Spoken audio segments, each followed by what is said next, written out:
Dios les bendiga y gracias por escuchar Enamorándonos de la Palabra.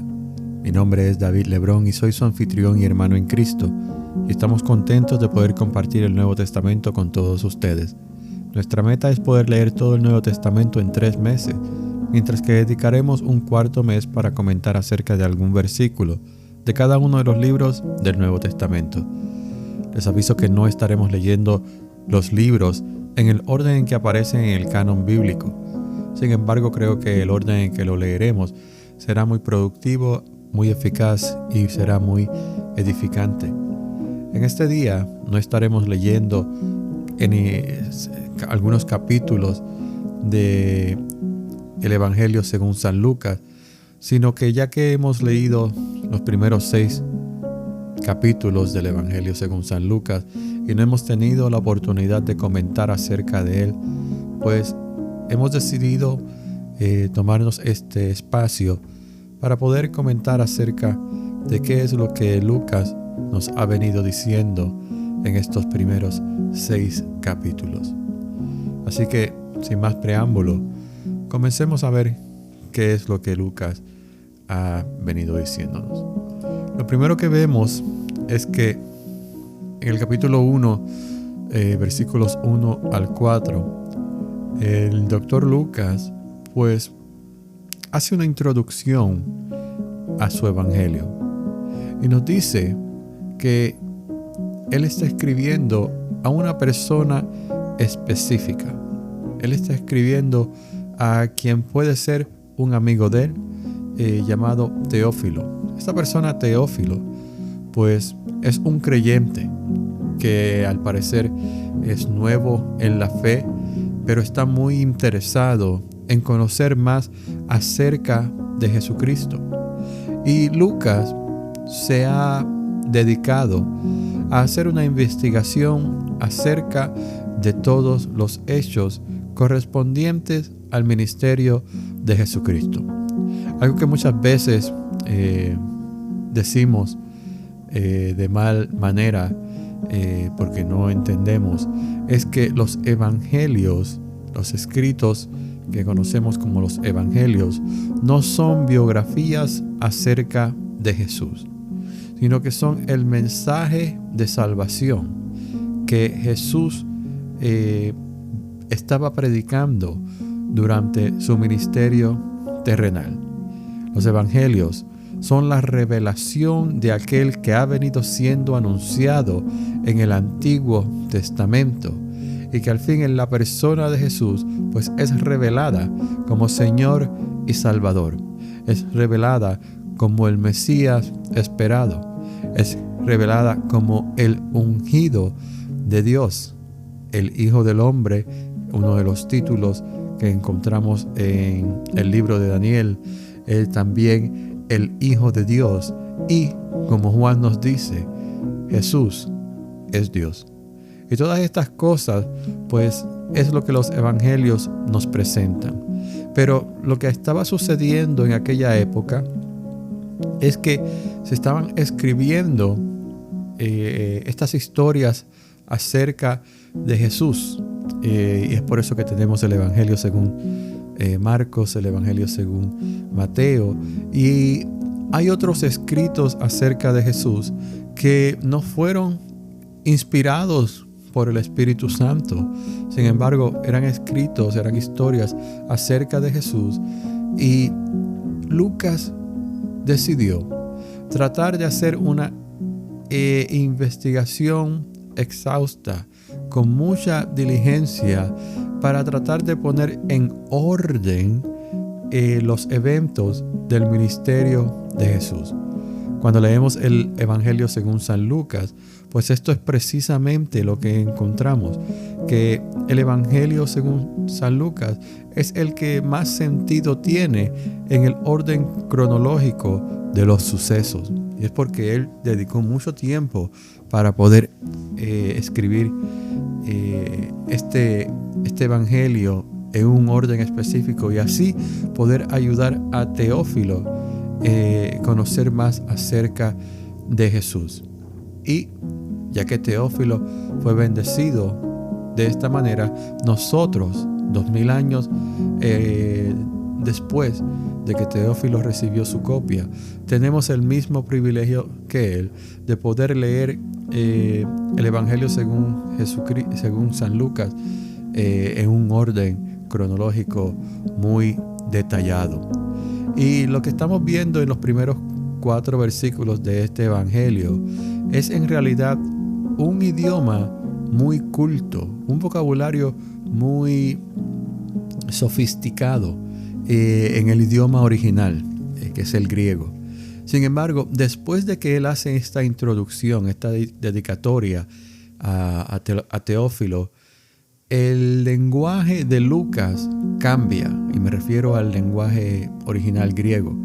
Y aunque al principio fue de una manera muy, muy académica, esos primeros 4 versículos, él cambia su manera de escribir y utiliza un lenguaje o un vocabulario común, para que así el hombre común y corriente, no un académico, sino, por decirlo así, un hombre de la calle, pueda entender a Jesús. El propósito de este cambio de vocabulario de Lucas es que él no quiere que quien sea que esté leyendo este evangelio se admirara de su habilidad literaria. Él lo que quiere es que la gente conozca y entienda a Jesús. Y es por eso que él escribió este evangelio. Y vemos que inmediatamente después de hacer su dedicatoria, él le comienza a hablarnos de cuál fue el comienzo del ministerio de Jesucristo. Y el ministerio de Jesucristo no comienza simplemente con el nacimiento de Jesucristo o con Jesucristo convirtiendo el agua en vino. El evangelio de Jesucristo comienza con el nacimiento de Juan el Bautista, de su primo, porque Juan el Bautista es un personaje que había sido profetizado en el Antiguo Testamento como la voz que clama en el desierto y que iba a preparar el camino para aquel que había de venir. Juan, al nacer y comenzar su ministerio, es precisamente eso lo que está haciendo.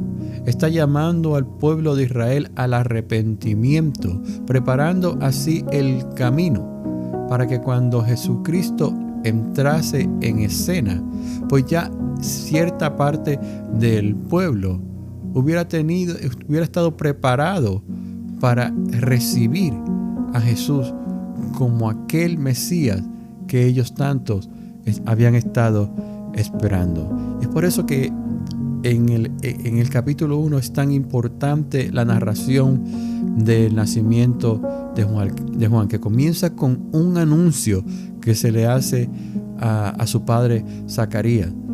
Y luego vemos que él y su esposa estaban en una edad avanzada y sin embargo fueron bendecidos con el nacimiento de Juan el Bautista. Es un nacimiento milagroso en el cual sin duda alguna estaba la mano de Dios. E inmediatamente después, ciertos meses después de que el nacimiento de Juan el Bautista es anunciado, pues el mismo ángel que fue y se le presentó a Zacarías, el padre de Juan, se le presentó a María, que es la madre de Jesús. Él le dice que ella ha sido muy favorecida porque el Señor la ha elegido a ella entre todas las mujeres de Israel para que ella sea el vehículo por el cual Jesucristo había de venir a este mundo. Y él le dice: María, no temas, porque has hallado gracia delante de Dios, y ahora concebirás en tu vientre y darás a luz un hijo y llamarás su nombre Jesús. Y luego le da una descripción de quién será este hijo que ella va a tener. Él le dice: este será grande y será llamado Hijo del Altísimo, y el Señor Dios le dará el trono de David su padre, y él reinará sobre la casa de Jacob para siempre, y su reino no tendrá fin.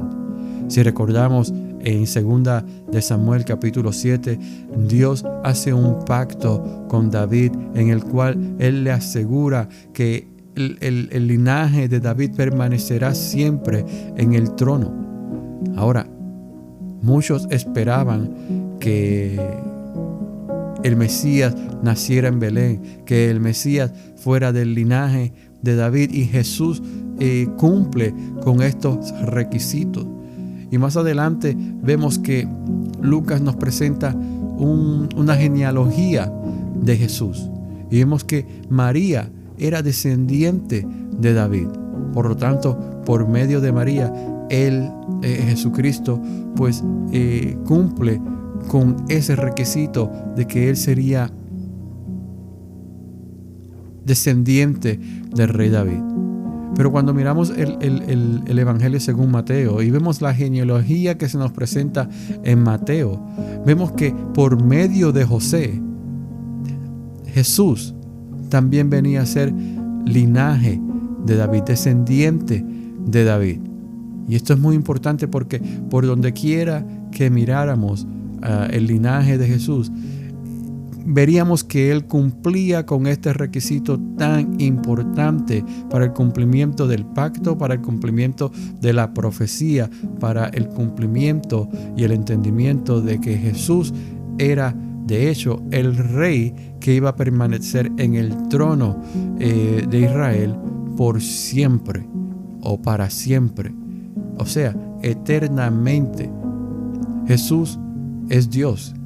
Y el trono que David ocupaba, el trono que Salomón ocupaba, el trono que cualquiera de los hijos de Judá que se sentaron en ese trono, no le pertenecía a ninguno de ellos. Ese trono le pertenece a Dios. Y estos reyes solamente eran como una representación del gobierno de Dios en esta tierra. Lamentablemente, muchos de ellos no dieron la talla. La vara estaba puesta demasiado alto para ellas, como para que ellos representaran a Dios dignamente. Pero había uno que había de venir. Había uno que se sentaría en ese trono. Había uno con el mismo carácter de Dios, porque Él era Dios.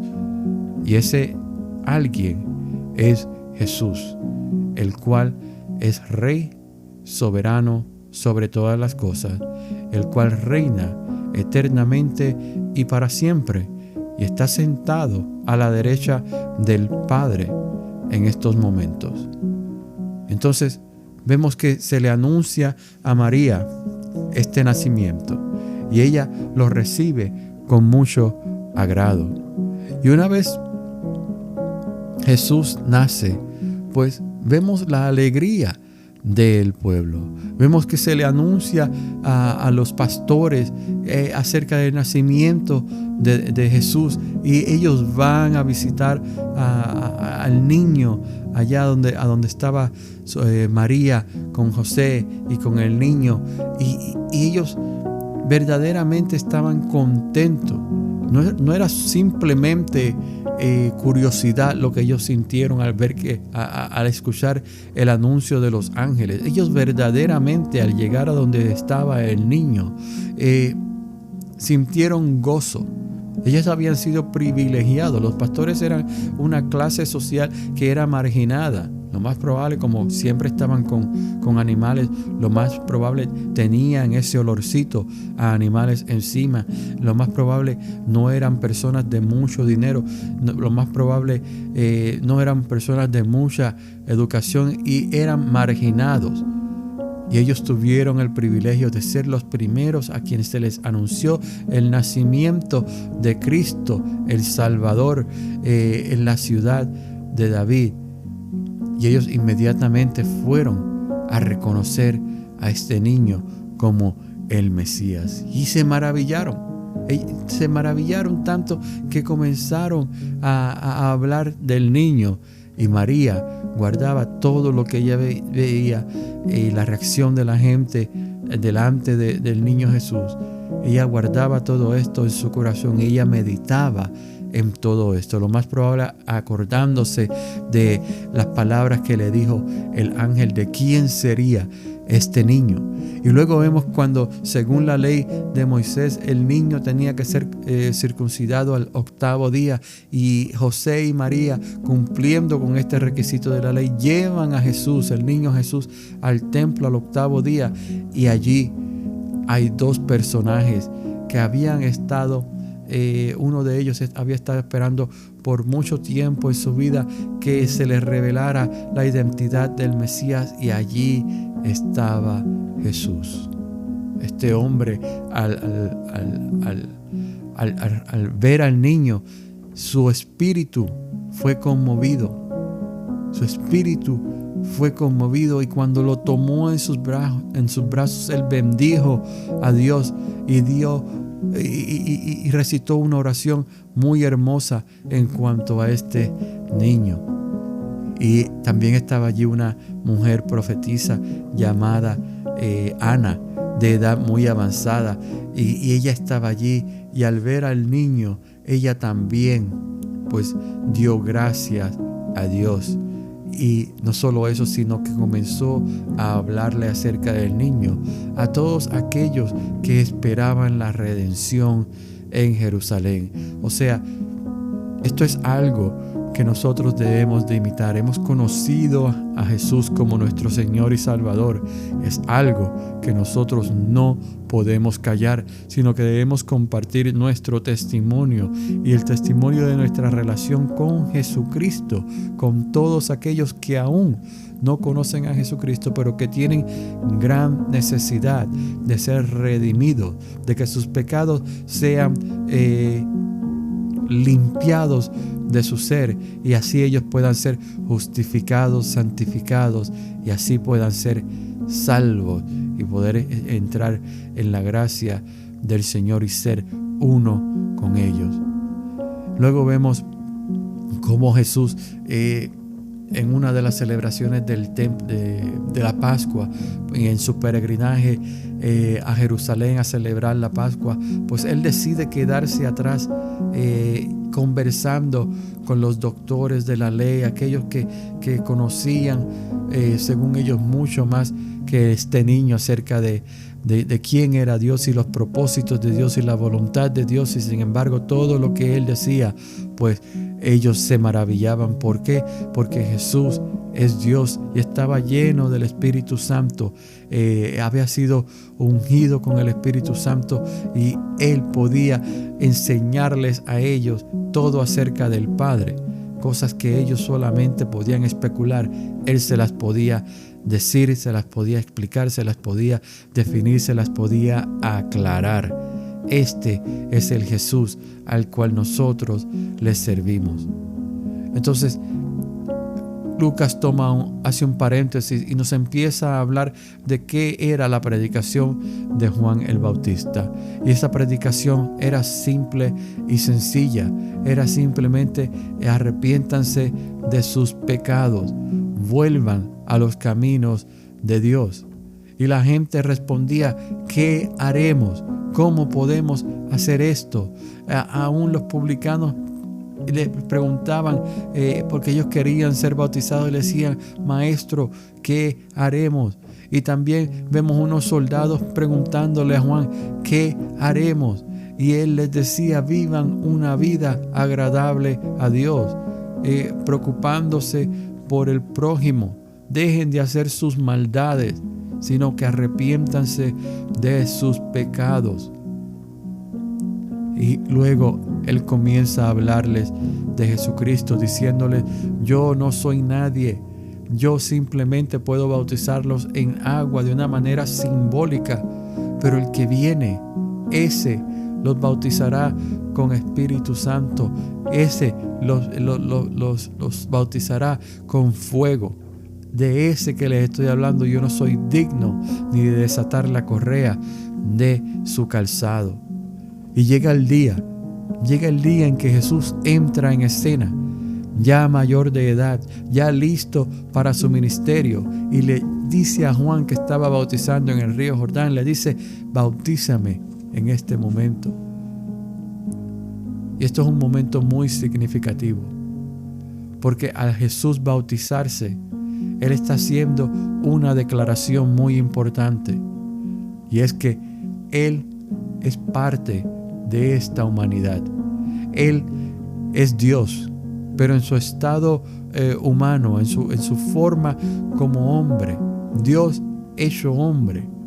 Él es parte de nosotros, lo cual significa que Él iba a compadecer las mismas cosas que nosotros compadecemos, que Él iba a pasar por cada una de las situaciones por las que nosotros pasamos. Por eso es que podemos decir que si hay alguien que verdaderamente nos entiende, porque ha pasado por cada una de las situaciones por las que nosotros hemos pasado, ese es Jesús. Y Él está con los brazos abiertos, esperando a que cada persona que ha sido llamada responda a ese llamado y venga a ser salvo. Inmediatamente que Jesús es bautizado, vemos que el Espíritu Santo lo dirige al desierto para que Él allí ayune por 40 días, 40 siendo un número de prueba. Y durante este ayuno Jesús es tentado por el diablo. Y vemos 3 ocasiones muy importantes en las que Él es tentado. Y Jesús evita esa tentación y reprende a Satanás simplemente utilizando palabras de la Escritura, específicamente del libro de Deuteronomio. Y hay una de estas tentaciones que siempre me llama mucho la atención, es Lucas 4, versículo 8, donde Satanás le dice, se lo lleva y le muestra todos los reinos de la tierra. Y le dice: a ti te daré toda esta potestad y la gloria de ellos, porque a mí me ha sido entregada, y a quien quiero la doy. Pero si tú postrado me adorares, todos serán tuyos. Y Jesús simplemente responde: vete de mí, Satanás, porque escrito está: el Señor tu Dios adorarás y a Él solo servirás. Y la oferta que Satanás le hizo es una que muchas personas hubieran aceptado, que es muy difícil de rechazar. Pero recordemos que Satanás habla con la mentira. Y él dice: todos los reinos de la tierra me pertenecen y a quien yo quiera se la doy. Pero Satanás está hablando con Dios. Satanás está hablando con Jesús. Por lo tanto, todos los reinos de la tierra son de Jesucristo. A Él le pertenecen. Pero la manera en que Él iba a retomar estos reinos no era simplemente por postrarse ante Satanás. La manera en que Él iba a recobrar estos reinos era dando su vida en la cruz del Calvario, venciendo la muerte y resucitando al tercer día. Aceptar la oferta que el diablo le hacía era el camino fácil, pero Él conocía que Él debía pasar por el camino difícil. Él debía pagar un precio por la reconciliación de todas las cosas a Dios. Y luego vemos que Él comienza a su ministerio haciendo milagro tras milagro, tras milagro, tras milagro. Esto es muy importante porque la predicación de Jesucristo venía acompañada de milagros para que el pueblo pudiera ver que este era de hecho aquel que ellos esperaban, el prometido. Porque muchas personas pueden levantarse y pueden hablar, pero ¿qué si nada más sucede? Dios respaldaba las palabras de Jesús con sus milagros. No eran una forma de entretenimiento, no eran una forma de atracción, era una manera de validar el mensaje y validar al mensajero, que era Jesucristo, Dios Todopoderoso. Y luego vemos que inmediatamente comienzan las contiendas con los diferentes tipos de líderes religiosos.